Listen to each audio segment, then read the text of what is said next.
He did not fall from grace. He was pushed out for refusing to surrender it. Saint Dominic of Silos was expelled, not because he failed, but because he remained faithful when compromise was demanded. In a time when power decided truth, Dominic chose obedience to God over obedience to men, and it cost him everything. In 11th century Spain, the church stood at the center of political influence. Kings expected cooperation. Bishops felt pressure. Monasteries were not only spiritual centers, they were valuable assets. And when rulers demanded control, many churchmen complied quietly. Dominic did not. He was a monk known for discipline, prayer, and moral clarity. Trusted, respected, appointed to leadership. He lived to rule faithfully and protected the integrity of the church's possessions, not as wealth, but as sacred trust.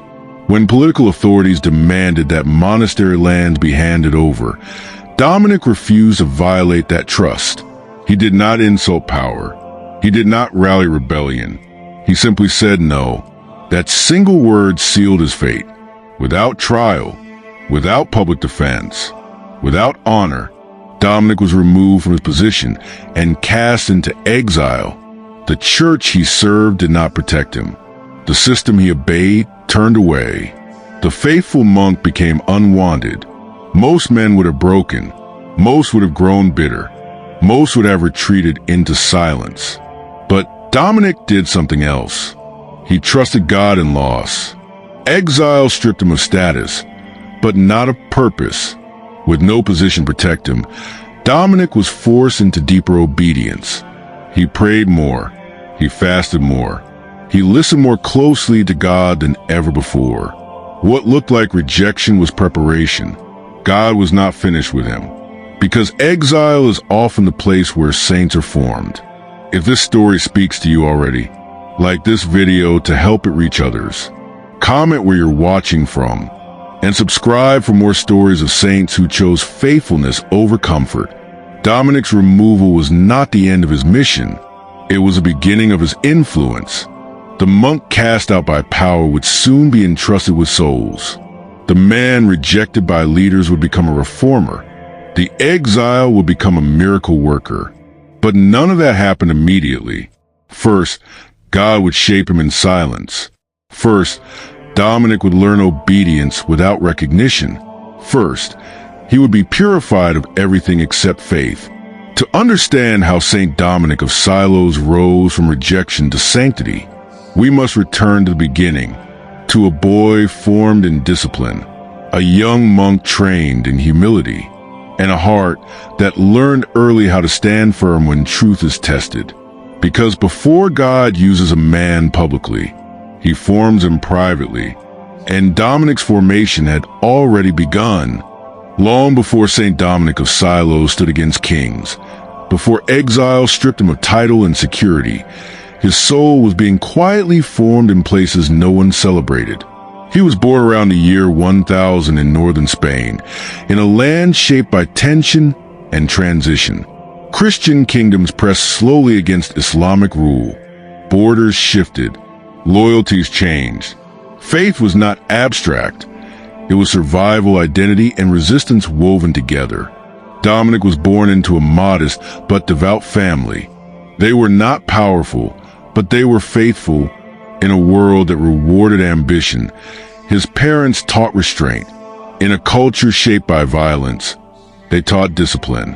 And in a time when faith could easily become political, they taught reverence. From childhood, Dominic learned that obedience was not weakness. It was strength rightly ordered. He grew up surrounded by the rhythms of rural life. Long days, physical labor, early mornings, and silence broken only by prayer or necessity. There was no excess in his upbringing. Food was simple. Work was expected. Faith was practiced, not discussed. This environment shaped him deeply. While other boys were drawn to displays of strength or status, Dominic was drawn to order. He noticed patterns. He respected structure. He learned that freedom without discipline led to chaos, and that discipline rooted in faith created peace. He was not loud. He was not rebellious. He was watchful. As he matured, Dominic showed an unusual seriousness. He listened more than he spoke. He asked thoughtful questions. He remembered scripture with clarity. His elders noticed that he did not seek praise, but when entrusted with responsibility, he carried it carefully. This attentiveness made him different. In a world driven by force, Dominic was shaped by restraint. When the time came, his path toward monastic life felt natural, not dramatic. He was not escaping the world. He was offering himself to God within it. He entered the monastery of San Milan de la Cogalla, a respected center of prayer and learning. Here, Dominic encountered a life that demanded everything. Monastic life in the 11th century was not peaceful retreat. It was spiritual warfare. The rule required obedience without negotiation, labor without complaint, and prayer without emotion as its foundation. Days began before sunrise. Nights ended late. Silence was constant. Discipline was strict. And Dominic thrived. He did not resist authority. He respected it, but he also understood its limits. He obeyed because obedience aligned him with God, not because it elevated him socially. He memorized the Psalms. He learned the rhythm of the liturgy until prayer became instinct. His body learned discipline before his mind sought understanding. This formed something rare in him, interior strength. Dominic became known not for charisma, but for consistency. He was dependable, precise, reverent. When entrusted with tasks, whether copying manuscripts, managing provisions, or guiding younger monks, he treated them as sacred responsibility. Over time, his discipline deepened into wisdom. He learned that holiness was not intensity, it was endurance. That prayer was not feeling, it was fidelity. That leadership was not command, it was example. These qualities did not go unnoticed. Dominic was eventually appointed to positions of responsibility within the monastery, not because he sought advancement, but because trust naturally settled on him. He protected the monastery's spiritual life and its material integrity with equal seriousness. This balance would later define his conflict with power. But at this stage, Dominic was still being formed. He observed how politics crept into sacred spaces, how leaders compromised just a little, how sacred property was treated as bargaining tool. He watched as obedience to God slowly became obedience to convenience. And Dominic remembered. His formation had taught him something non-negotiable. What is consecrated to God does not belong to man. This conviction was not dramatic yet.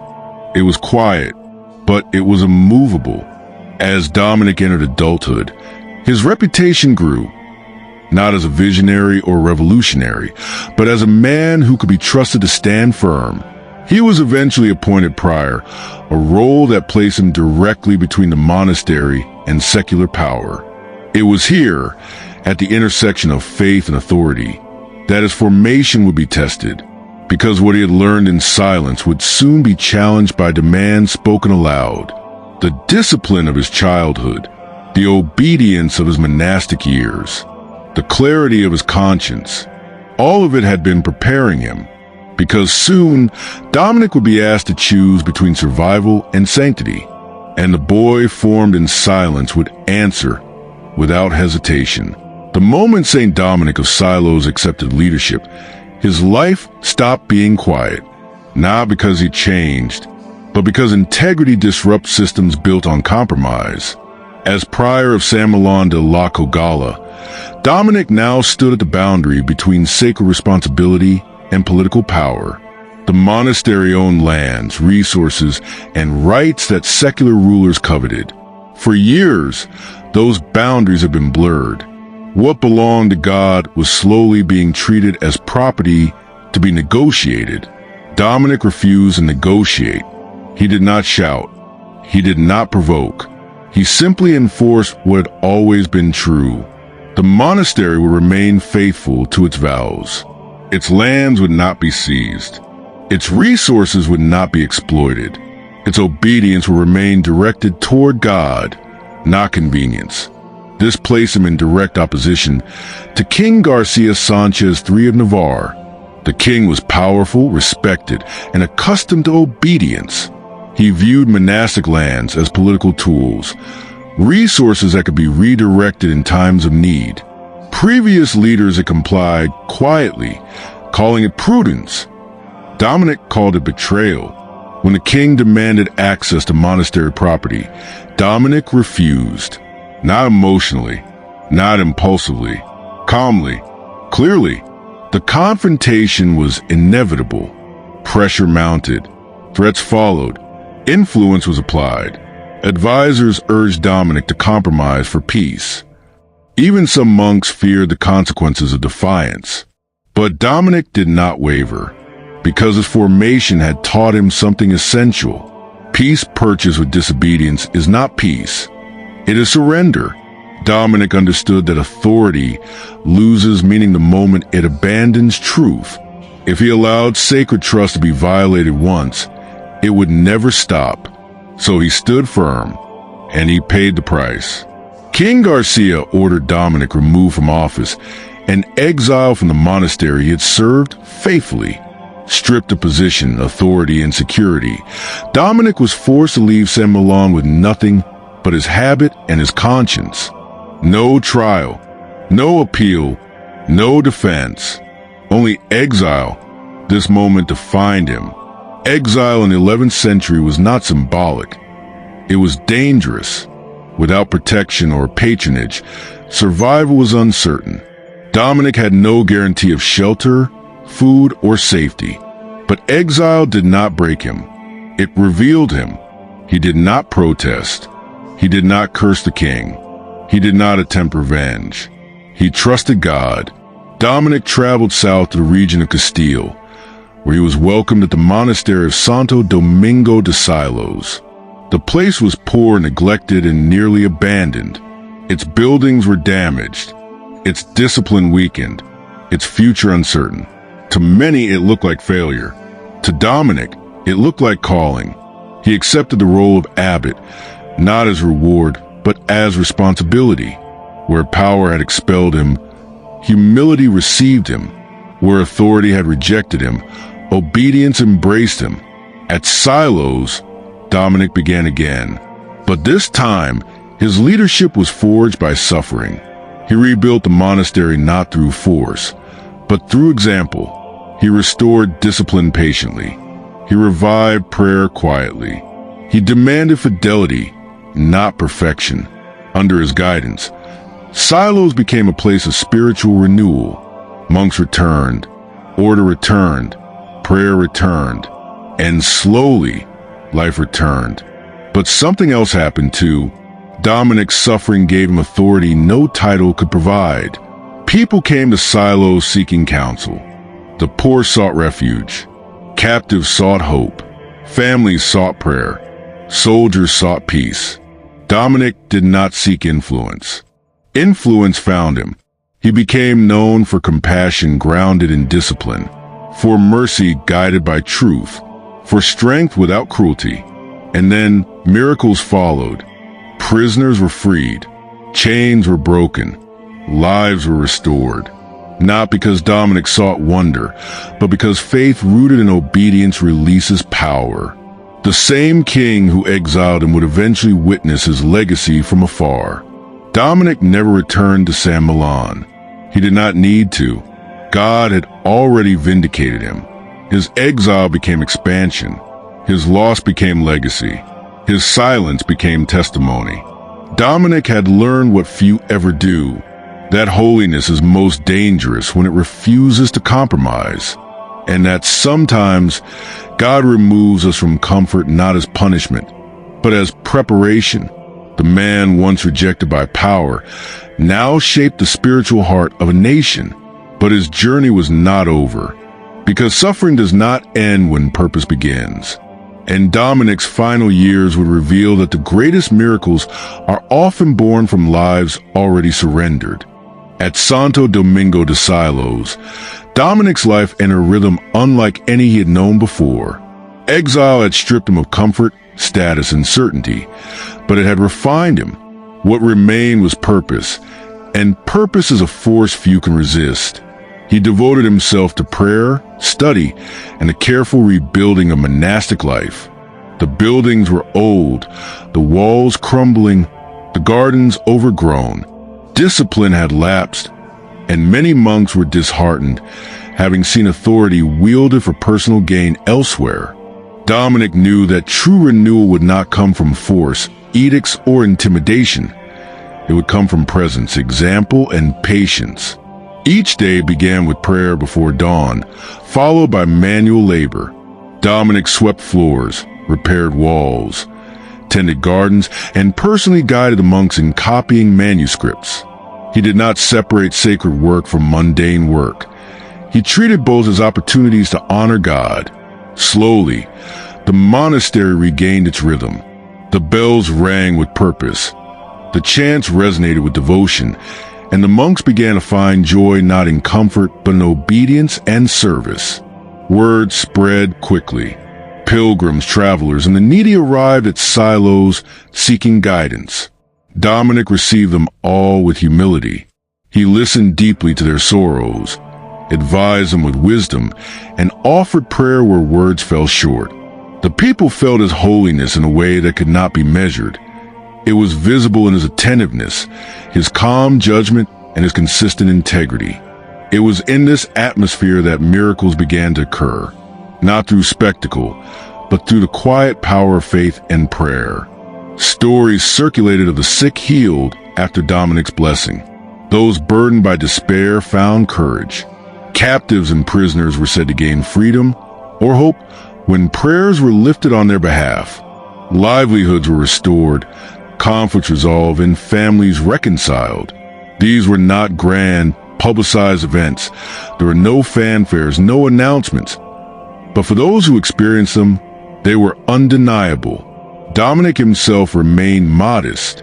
He did not claim power or glory. He attributed every miracle, every restored life, every moment of peace to God. Yet his reputation grew. People traveled great distances to consult him. Nobles, peasants, clergy, and kings recognized that Silos was more than a monastery.